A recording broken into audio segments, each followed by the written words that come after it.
Indian cinema के top directors वाली list में एस राजामौली का नाम सबसे ज़्यादा ऊपर रखा जाता है। ऑफिशियल फाउंडर हैं ये पैन इंडिया सिनेमा क्लब के। लेकिन सिर्फ एक आदमी है जो एस राजामौली और इंडिया के नंबर 1 बॉक्स ऑफिस पोजीशन के बीच आ जाता है। डायरेक्टर नितेश तिवारी, जिनका दंगल देखने के लिए पूरी दुनिया ने 200 करोड़ रुपए खर्च कर दिए थे, और बंदे की अगली फिल्म का बजट इसका भी डबल 4,000 करोड़ रुपए है।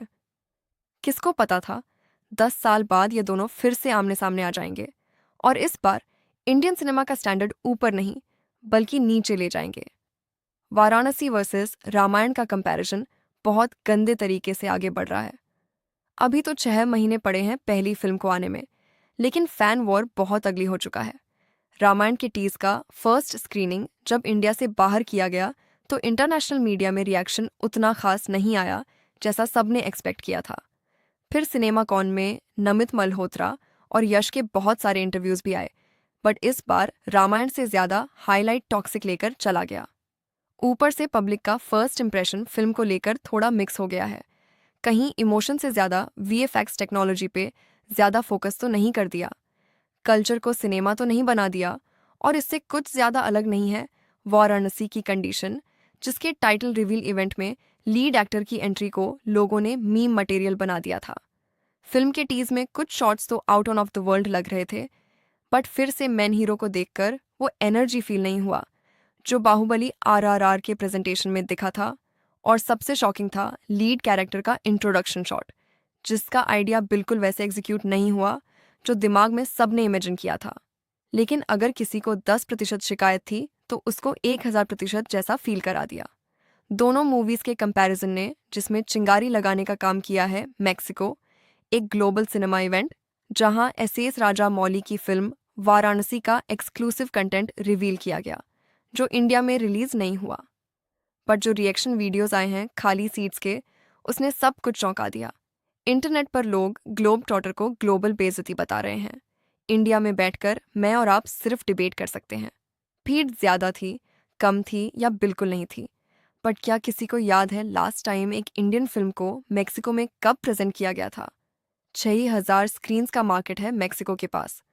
अगर उसमें से 100 भी आ जाती हैं तो सिर्फ बोनस होगा ना। बाकी आपको तो पता है हॉलीवुड का greatest of all time director S Rajamouli का फैन है, साथ में काम करना चाहता है। चलो अब इस डिबेट को दूसरे एंगल से देखते हैं। क्या किसी को याद है लास्ट टाइम एक ऐसी इंडियन फिल्म का नाम जिसे हॉलीवुड में लॉर्ड ओन of the rings, gladiator avatar जैसी मूवीज से कंपेयर किया गया था? लेकिन ये सब अच्छी बातें छोड़कर यहाँ इंडिया में फैंस क्या बातें कर रहे हैं? किसकी बेइज्जती ज्यादा हुई? किस फिल्म ने इंटरनेशनल स्टेज पे ज्यादा नाक कटाई? चलो आपको करना ही है ना रामायण वर्सेस वाराणसी, तो फैक्ट्स के साथ अच्छे से कर लेते हैं। एक तरफ फिल्म का बजट है 1,400 करोड़, दूसरी तरफ 4,000 करोड़। दोनों फिल्मों के बॉक्स ऑफिस एक्सपेक्टेशन सेम नहीं हो सकते। रामायण को ज्यादा बिजनेस करना पड़ेगा, वाराणसी का रिकवरी इजी होगा। एक तरफ फिल्म में 2 बड़े एक्टर्स हैं जिनके नाम से नॉर्थ बेल्ट अपने आप क्रैक हो जाएगा, तो दूसरी तरफ राजा मौली सिर्फ अपने नाम पर रिस्क ले रहे हैं। क्योंकि तेलुगु मूवीज का असली किंग मेकर हमेशा हिंदी ऑडियंस होती है, जिसमें फिलहाल महेश बाबू का नाम उतना बड़ा नहीं है, सॉरी बाबू।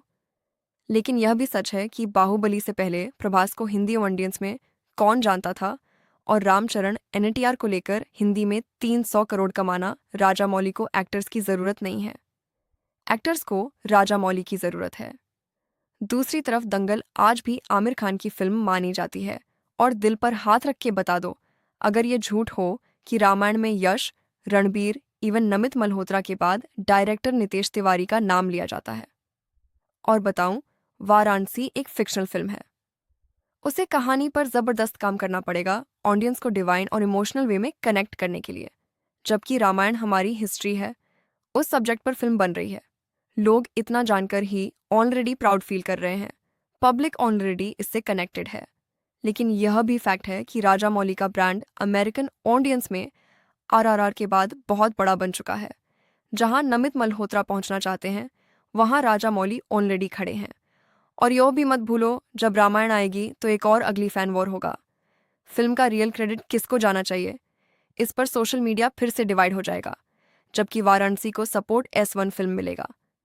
यहाँ हीरो कोई स्टार नहीं, उसका सब्जेक्ट है। आपस में लोग फिल्म का क्रेडिट छीनने नहीं आएंगे, उसका सक्सेस टीम एफर्ट होगा। बट हेलो, ये भी कड़वा सच है, वाराणसी तेलुगु इंडस्ट्री से आती है, जहाँ फिल्म की ओपनिंग बड़ी हो सकती है बट फिल्म का लंबा चलना मुश्किल। जबकि रामायण हिंदी बेल्ट का सिनेमा है, जहां 28 करोड़ पे ओपन होके फिल्म का 1300 करोड़ लाइफ टाइम करना भी पॉसिबल है, वो भी बिना किसी दूसरी लैंग्वेज में रिलीज किए। बॉस, दोनों फिल्मों की अपनी कमजोरी है, अपनी स्ट्रेंथ है, अपना हाइप है, अपना तरीका है ग्लोबल सिनेमा तक जाने का। और ज़रूरी तो नहीं ना कि दोनों फिल्मों की ऑडियंस अलग हो। हम लोग दोनों को सेलिब्रेट क्यों नहीं कर सकते? रामायण और वाराणसी, ये दोनों पे वर्ल्ड सिनेमा है। यह तेलुगु या हिंदी नहीं है, लेकिन एक शिकायत ज़रूर है कि यह दोनों अंग्रेज़ों के पीछे इतना भाग रहे हैं कि अपनी देसी ऑडियंस को फॉर ग्रांट